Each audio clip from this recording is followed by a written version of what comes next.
Wow. This is something else. Horrible. Seen it before. Okay. Now, I'm glad they did call CPS, all right? DHR, Children Protective Services, basically, depending on where you live, okay? To do an investigation inside the school. They should be doing that. The school's a mandatory reporter, including on themselves. So that's good. Now, the big question on my end is that there's 2 aides, a teacher, and only 4 students, or is that 4 students per person? That I didn't really get, okay? Because you got a 7-year-old, nonverbal, autistic, that obviously has some pica issues and elopement and other things. And so that, of course, creates a necessity for them to create a full behavior program in order to, number one, we got to help him establish communication, whatever that may be, all right?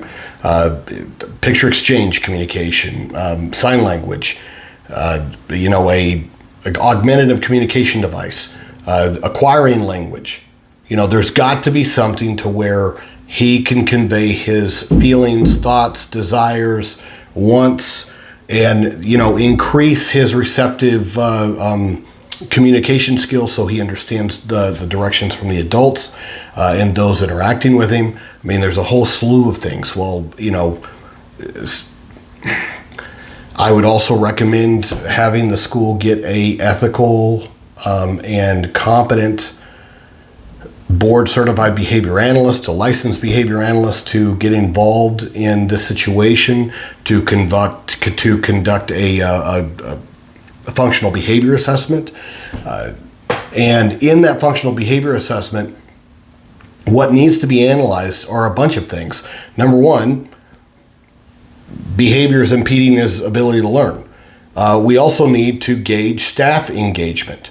Now, can anybody do these? Of course, other people can do that, but I prefer to go to those that have an expertise in behavior and being able to understand and differentiate behavior so that we're not misapplying, misinterpreting, and traipsing off into areas we don't need to. So we need to hone this down with professionals that sort of understand the nature of human behavior and what drives it and what the motivators are. Okay, so a good functional behavior assessment will do that, but it must include a direct observation. And with that direct observation, we need to also hit on other areas. Okay, there needs to be, let's say, with a time ticker or with a little clicker, how much engagement is he getting from the adults around him? How many times is he manding or requesting, let's say, in an hour? How many times is somebody interacting with him in an hour? What is going on as far as the schedule? A good direct observation will help sort of ferret that out. Now, at the same time, is there a possibility the staff is going to be on their best behavior? Of course, it always is like that. I've had rare cases to where the staff didn't care that the behavior analyst was there or anybody else. And, that's good, all right? That they don't care because we're able to sit there and see whether or not some of the contributing factors to a child's behavior is, in fact, the staff. And that happens more than you would think. But we really need to understand the engagement levels for your child, because if he has that level of support in the class, then how the hell is he getting away? And how the hell is he ingesting pebbles and eating feces? These things shouldn't happen. And so those are all questions. Now, you sit there and you go, well, they haven't suspended or fired the teacher that's supposed to be supervising your son. Yeah, I understand that. Now, why do I understand that? Because at the end of the day, it's the school system's responsibility. That's their employee, all right? And there is a fact out there that many educators will tell you, but they don't trigger, okay? They have a union. And within that union, they have And also in most states, because of the union membership, they have specified job protection, a state interest in their position, if they've made it past that amount of time to be able to get that. Now, also within that means that they have job duties or parameters, and they can only do those duties if their employer, the school system, provides them with the proper training, the proper support, the proper tools and equipment to do their job. Well, if your teacher, there's going to be two sides of it. Either your teacher is derelict and intentional in not caring, which I've had situations like that, and I'm talking about to where we're finding out that they're posting on Facebook, Instagram, other things during the school day, gossiping with the aides, which means that they're not monitoring the children. And this is more, work is more of a social time for, the people in the self-contained class, because who's monitoring them? Who's watching them? And if it's a self-contained class, there's not a lot of, unfortunately, holding people to account with regards to progress, except in the IEPs. But if you don't have the right administration to sit there and ensure that progress is being made, then you can sit there and BS your way through that. It's just not that difficult to do. And that's why parents need to be good advocates and be very, very aware of what's going on with their child's program if they're in a self-contained environment, to ensure that tangible progress is being made. Because it's very difficult to sit there and understand that. Why? Because the school is required to give you if your child's, let's say, on the extended standards or not on a regular diploma path, then at that point, if you're sort of self-contained, then at that point you're not getting traditional grades like an A through F system. All right, you're getting a progress report that's fairly vague and ambiguous. It just sort of says, we're making progress. Well, how are you measuring that?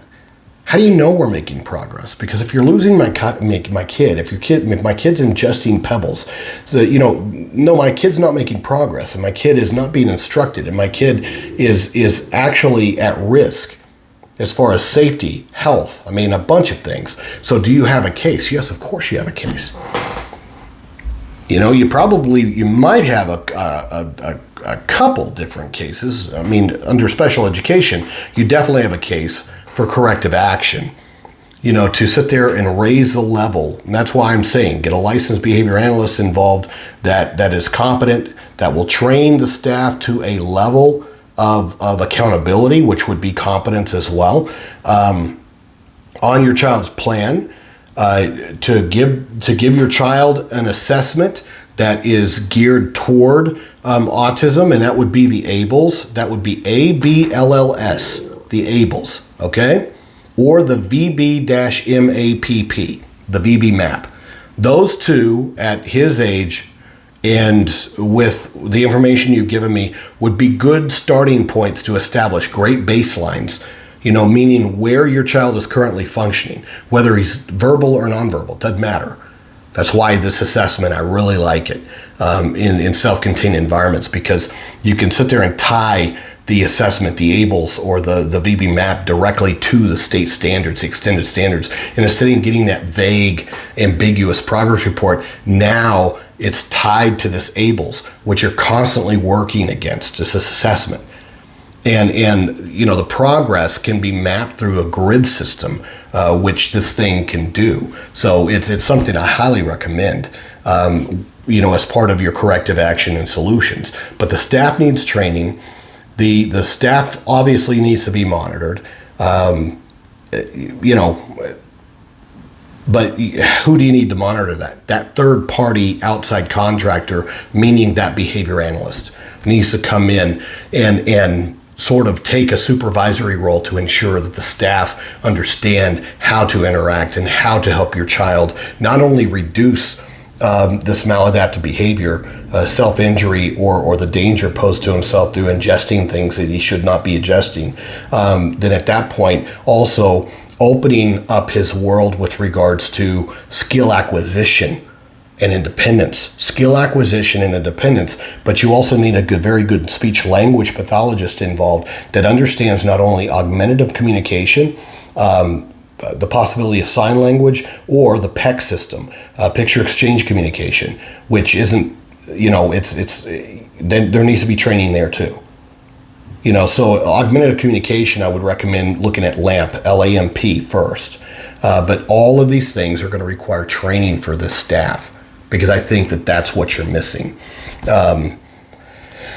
Sorry that happened to you. And, but what kind of an attorney should you contact? I don't know where you live, but I would recommend getting a special education attorney involved.